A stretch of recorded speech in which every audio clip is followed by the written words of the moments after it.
Few people know that when they take the crosstown freeway through Stockton, California, they're passing through the remnants of a once bustling community.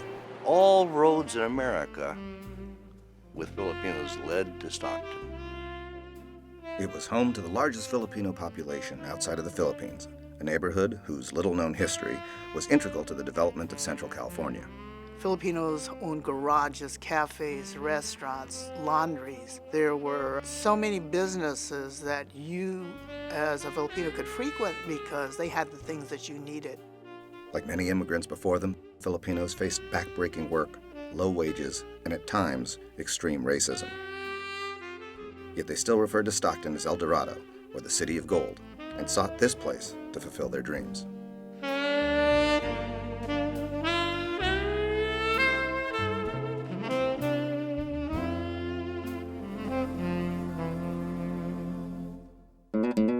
When the Philippines became a territory of the U.S. in 1898, Filipinos could freely enter the country.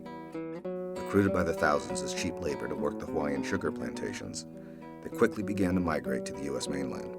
So Filipinos basically were not occupying the upper levels of the socio-economic sectors. They weren't the high-end workers. They were agricultural workers, domestic service workers, which is what the economy needed at that time. Following the seasons, they traveled up and down the West Coast, harvesting crops from California to Washington and working the fishing canneries in Alaska during the winter season. Stockton provided a hub where Filipinos could always return. Filipinos arrived in Stockton mainly because they were recruited to Stockton. Stockton was the center of the agricultural activity in the Central Valley of California. And of course, many labor contractors that were responsible for hiring Filipinos attracted them specifically to Stockton. Little Manila at its height was a lively four-block area pocketed next to Chinatown and Japantown. To some Stocktonians, this area south of Main Street was the notorious Skid Row. For Filipinos, however, it was the closest thing they had to a hometown. From the late 19th century on, it was known as the Oriental Quarter. And this is where Chinatown was. And as Japanese immigrants start coming to the Central Valley and to Stockton, they established Nihonmachi nearby. And this is anywhere from a 6 to 10 block area south of Main Street. And when Filipinos come to the United States, they find that the only places that will welcome them are the people of the Oriental Quarter. It's an extremely diverse neighborhood. From the outside, though, most white Stocktonians kind of just generalize the area as Chinatown. My dad came from Lobok, Bohol in the Philippines. People told him to go to California, to a place called Stockton, because there was a lot of Filipinos there. So we came down by train, and they brought us up to the Lincoln Hotel, and I looked out the window on the main street, and I could see so many Filipinos in my life. From Main Street to Lafayette Street, you can see and smell all kinds of food in that town. The Filipino, Chinese, Japanese, they were making biko there. Lafayette and El Dorado Street becomes this crossroads of not just the Filipino community in Stockton, but in a sense the Filipino community on the West Coast. If you were looking for your cousin and you just recently arrived, you would come to El Dorado Street because you knew there were thousands of Filipinos, especially during asparagus season, lining the streets. In Stockton, Filipino workers in particular became synonymous with asparagus cutting, considered one of the toughest crops to harvest. The hardest work that I ever done was the asparagus. You had to get the asparagus out of the field because during the hot days, that sun will soak up the liquid in the grass, the asparagus. We called grass in those days. And if you got it to the wash house dry, it's because they weigh it. See, you get paid by the weight. And they want to make sure you got that grass into the wash house. But if it was late, the guy's going to get mad because you didn't pick it up right away. When working in the grass, that wind was just blowing out in that peat dust. You couldn't see the hand in front of your face. I wore 2 pairs of pants, 3 shirts, a bandana over my head, and a scarf, and goggles. Yeah, goggles. And you had to tie your shoestrings around your shoes because the peat dirt gets up into your pants leg You're gonna itch like crazy when you sweat. After we finished working in the fields and get into the bunkhouse, you had to sweep down the bunkhouse so you get all that dust out of there. That was miserable. There are very racist arguments that farmers make, saying that Filipinos do this work because they're shorter and therefore closer to the ground. But I'd like to think, the ways that work crews were organized in terms of hometowns, in terms of provinces, and the relationships that these men had with each other and the obligations that they had with each other really contributed to the efficiency of their work and their reputation for being extremely skilled workers. For picking 100 pounds of asparagus a day, Filipino workers received just 90 cents, less than half the amount paid to their white counterparts. This hard-earned cash was often sent to waiting parents and family members back in the Philippines. Filipinos and Filipinas come to the United States with the intent of bringing their family out of poverty. And their American colonial teachers tell them that they're going to come to the United States, that this is such a land of opportunity, that they're going to pick gold up off of the streets. And the irony is that the little Manila is centered around El Dorado Street. They're going to return in a few months as these extremely wealthy men who are coming back to save their families and bring their provinces and their barrios out of poverty. And that doesn't necessarily happen. The early groups of Filipinos who arrived in Stockton were mostly young single bachelors, eager to liven up Little Manila and ready to show some style. But who were these guys who arrived in America? And this is not my imagination. They arrived, you would think they were movie stars. The way they dressed, the way they smiled, their mustaches. They really prided themselves in the way they looked, and that was combing their hair, making that straight line down the center or the side of their scalp, just so they would look dashing. The Filipino men dressed, whether they were from Chicago, New York, Seattle, they all dressed the way they dressed in Stockton. They all were flashy. They wore suits that were just unbelievable. They would never go into a store and buy a $20 suit and hit the streets. These guys came out looking like movie actors, and yet they were common laborers working in the agricultural industry. Pinoys, as Filipinos are sometimes called, sought out the American dream in new cars, gambling dens, and dance hall girls. You also have stories where Filipinos, with the best intentions of saving money, end up losing all their money in the gambling halls or in the taxi dance halls or, on clothes and on cars. And one of the things you have to remember is that when these young men and women are coming to the United States, they're in their late teens. They're in their early 20s. This is the first money they're ever earning in their entire lives. And this is also, the birth of the consumer culture in the United States. My father opened the Gonzales Social Club. Now they had someplace to go. It was some kind of entertainment for them. And my dad got girls from San Francisco, Los Angeles, Sacramento, about 20, 25 girls working there. But they're all Caucasian girls. And these Pinoys, they're all young guys from the islands. They had never danced with a Caucasian woman. It was something for them. And they'd come in that dance all dressed up like peacocks. Taxi dance. You grab one girl, go from one to another, just like taxi cabs. And then here in Stockton, we call them dime jigs. The dime jig girls. 10 cents to dance. The jig was the dance. They loved to dance. They would do the foxtrot, the jitterbug, the swing, the tango, any of that. And they prided themselves in being dancers. I appreciate the role of the taxi dancers and the ladies of the evening because they took the sexual drive of the Filipino men and kept it away from us. They treated us like relatives, They would feel that our family was their family. And so these gals did us a favor. They saved our souls from damnation. Because migrant farm working was not conducive to family life, Filipino women and children were not encouraged to immigrate. Limited to a ratio of 14 Filipino males to every 1 female, Filipino men instead often married women of other races. Though many states prohibited Filipinos from marrying whites, a new generation of mestizos, mixed-race Filipinos, was born.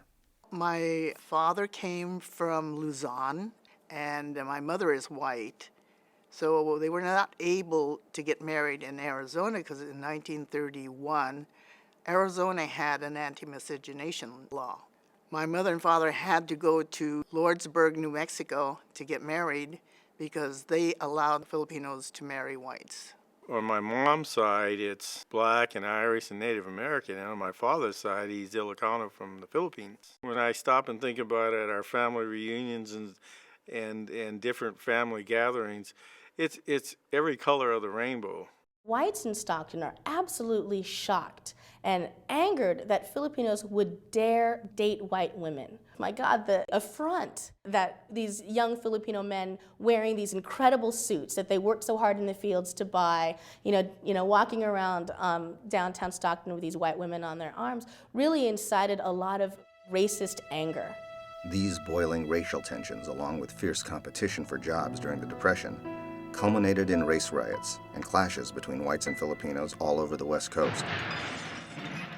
On January 29, 1930, a bomb shattered the front of the Filipino Federation building in Stockton. Well, during those days, that racism was something that wasn't against the law. We were never allowed to go north of Main Street where you would be spotted because you were dark-skinned. My father would never go into town unless he had his brother or his cousin or some of his townmates with him, and that was mainly for protection. If anybody wanted to come up to you and just make a derogatory remark, then they would do it, and there was no recourse. It would only make things worse. Back in the late 30s and early 40s, yeah, there was feeling of discrimination back then, because I remember one time this guy, Johnny Mercado, and we went to some hotel, and right there on the steps, no Filipino allowed. That, I was shocked to see that. That really amazed me. But it just didn't dawn on me at that time of being discrimination. Just, they don't want us, don't want us, so we took off. But later on, you found out that you couldn't go on the other side of Main Street or you couldn't own property. In the Fox Theater, which is the main theater in Stockton, we were not allowed, Filipinos were not allowed to sit in the center part of the movie theater. They were relegated to the side aisles against the walls. And that went on through probably the 40s and maybe even the 50s. To understand racism and to understand the ways that Filipinos were treated, you have to really understand racism and the constructions of race and race relations in the United States at the turn of the century. Filipinos are, in a sense, the only Asian immigrants entering at this time in which the United States has essentially said we are closing our doors to anybody who does not fit this racial stock that we imagine that Americans should be made up of, which is white, Anglo-Saxon, Protestant racial stock. And so Filipinos are also coming into an area that is populated by people who had migrated from the Midwest and the South and brought with them to California their ideas of racial superiority, rigid segregation. And so Stockton is an extremely segregated city. Why do they feel that they can wear these suits and drive these cars and date anybody they want to? Well, that's what their American teachers tell them in the Philippines. It's important to remember that they grow up in an American colonial culture, and they come to the United States in part because of the extreme poverty that capitalism and American colonialism brings, that's for sure. But they also come to the United States because of the movies that they see, because of the stories that they hear, because of the teachers who tell them that America is this land of opportunity. They don't tell them about racism in the United States. They don't tell them that they're not allowed to go certain places, that they're not going to be able to become citizens. In 1934, motivated by anti-Filipino sentiments, Congress passed the Tidings-McDuffie Act, which later granted independence to the Philippines, but restricted immigration of Filipinos to America to just 50 per year. 1934 Tidings-McDuffie Act changed the status of Filipinos from nationals, which was this kind of in-between status as colonial subjects, to aliens. 1 year later, Congress attempted to deport Filipinos from the U.S. with the Repatriation Act. a one-way ticket back to the Philippines. For many of these Filipinos to go back home on this one-way ticket and to have to promise to never come back was really seen as a slap in the face from the American government. And so Filipinos knew what was happening. They knew that Congress was essentially trying to stop Filipino immigrants from coming into the United States. And then with the Repatriation Act, they saw that Filipinos are essentially being told to get out. And it just becomes a rallying point for Filipinos to come around. And another reason why Filipinos really feel like they need to create community organizations in order to give themselves, give each other support. There was a Masonic order that was brought over from the Philippines called the Gran Oriente. There was the Leonarios del Trabajo, there was the Caballeros de Masalang, and there was the Filipino Federation of America. And so Filipinos in Stockton could choose from any number of these fraternal orders to find companionship, to find support, to find family. Stockton leaders like Candelario sought out justice for the Filipino community. He spoke against racism, the gambling halls, and other businesses taking advantage of Filipinos, as well as the unfair labor practices against farm workers. I think really and truly, my dad felt that there has to be something better from the Filipinos also. But when he came to Stockton, he found out exactly how these agricultural workers were really treated, where they live. And he just got involved in the movement. In 1939, Filipino labor leaders organized an asparagus strike in Stockton, demanding the restoration of higher wages. This strike was so successful that all but 2 growers agreed to their terms. I am happy to say that my dad, in some way, was able to be of help to the Filipinos. And if his dream of the Filipino having a better image than what it was, that is his legacy. World War II was a turning point for Filipinos. Eager to prove their patriotism, Filipinos volunteered en masse to fight the Japanese. The 1st and 2nd Filipino infantry regiments were formed, and these wartime efforts led to improved status for Filipinos. My grandfather, Delfin Buholano, volunteered, and he was in the 1st Filipino Infantry Regiment, and he was involved in that mass naturalization ceremony that you often see pictures of thousands of, Filipinos kind of lined up taking their citizenship oath. And with citizenship, now you can buy land, now you can vote. This is an incredible change for Filipinos. After World War II, the Filipino community, like the rest of the nation, flourished and took new shape. A larger number of Filipinos start coming in because they are war brides.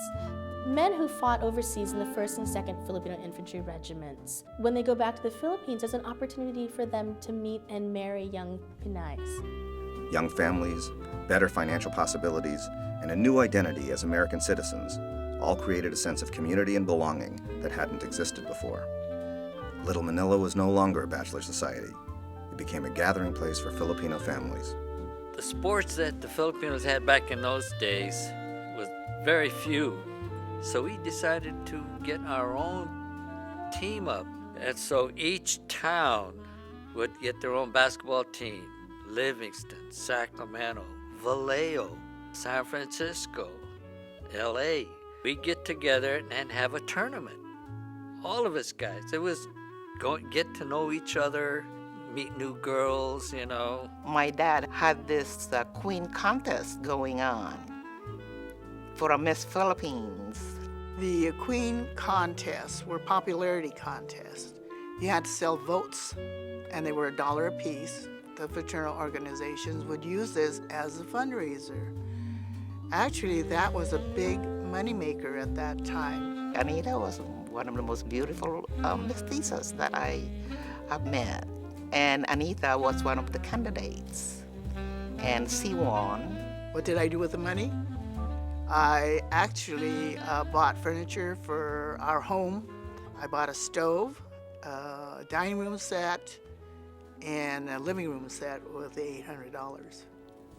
The work of thousands of Filipinos went into making California's Heartland what it is today, a multi-billion-dollar agricultural industry that makes California the 5th largest economy in the world.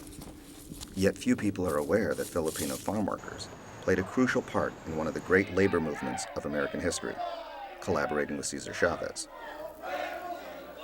The conditions in the fields were amazing what these guys put up with. A gentleman by the name of Larry Itliong was in Stockton, and he was part of a labor movement to get Filipinos involved in this whole issue of unfair labor in the fields. We have 1965 where people think that, wow, the United Farm Workers, Chicanos started this movement, but actually it was the Filipinos that dragged the Mexicans into the labor movement. The Filipinos from Sacramento, Stockton, the Central Valley are basically following the crop rotation. They're down in the Coachella Valley. They get to Delano. And so the workers were kind of upset already about what's happening, considering that they came from Coachella and they were getting $1.40 there. And here in Delano, it was $1.10. Filipinos go out on strike. Big problem. The Mexicans are going to become the strike breakers. So Itliong then goes up to Chavez and says, look, we need your support. And Chavez says, no, I can't give you my support. Itliong says, why not? Chavez says, I'm not ready. We'll wait 2 or 3 more years. And Itliong says, no, we go on strike now, and you join us, or when you go out and strike in 1968, we're going to break your strike. Larry Itliong joined his group of Filipinos with Cesar Chavez's group of Chicanos, and together they created the United Farm Workers, the most successful farm labor union known today. By the 1960s, the Filipino community in Stockton began to move away from the downtown area. City officials started to clear out the ethnic neighborhoods for urban redevelopment.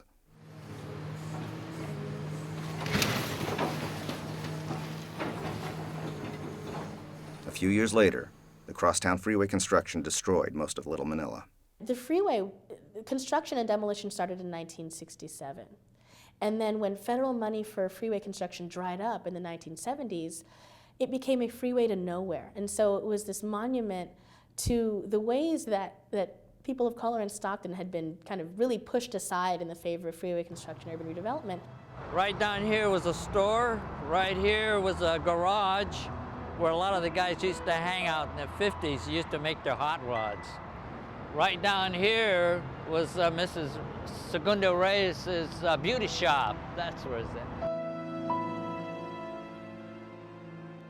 Little Manila was devastated. I mean, they cleared almost everything but the Mariposa Hotel and the Rizal Social Club and what was once the AFL-CIO Union Hall, which is now the Emerald Restaurant.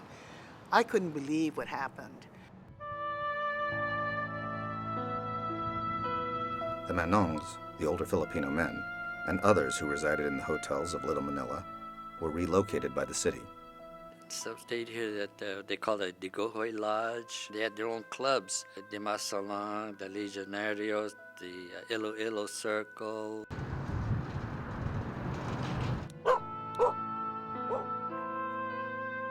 The last few remnants of this important community are barely apparent, but its significance lives on. Filipino organizations are fighting to preserve the remaining buildings, now deemed an endangered historical site.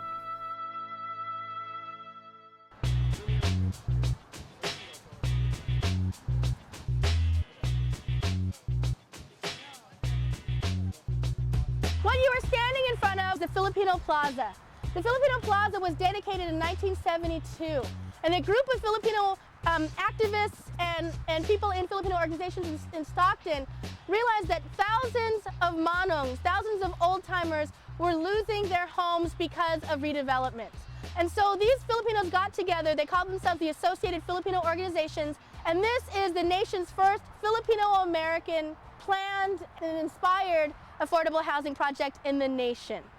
My feelings of preserving Little Manila are real strong. It represents a part of history that will forever be a part of California.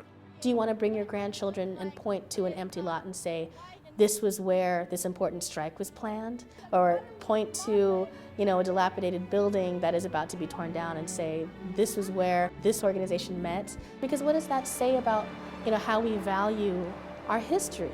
That if we allow our historic places to become parking lots and to become empty lots, what does that say about what we think about ourselves as Filipino Americans and how much we value our long history in the United States? California's history is so entrenched in the things that happen in the Little Manila area. I seriously feel I'm standing on Manong's shoulders. Whether they're the child of an immigrant who came in the 1980s or they're the great-grandchild of a Filipino couple who came in the 1920s, it's my hope that when students leave the tour, they have this connection to Stockton and to really think about the struggle of Filipinos to survive. On the count of 3, 1, 2, 3. To preserve these buildings and to preserve this history, that's our utang na loob, that's our debt to them for what they've done for us.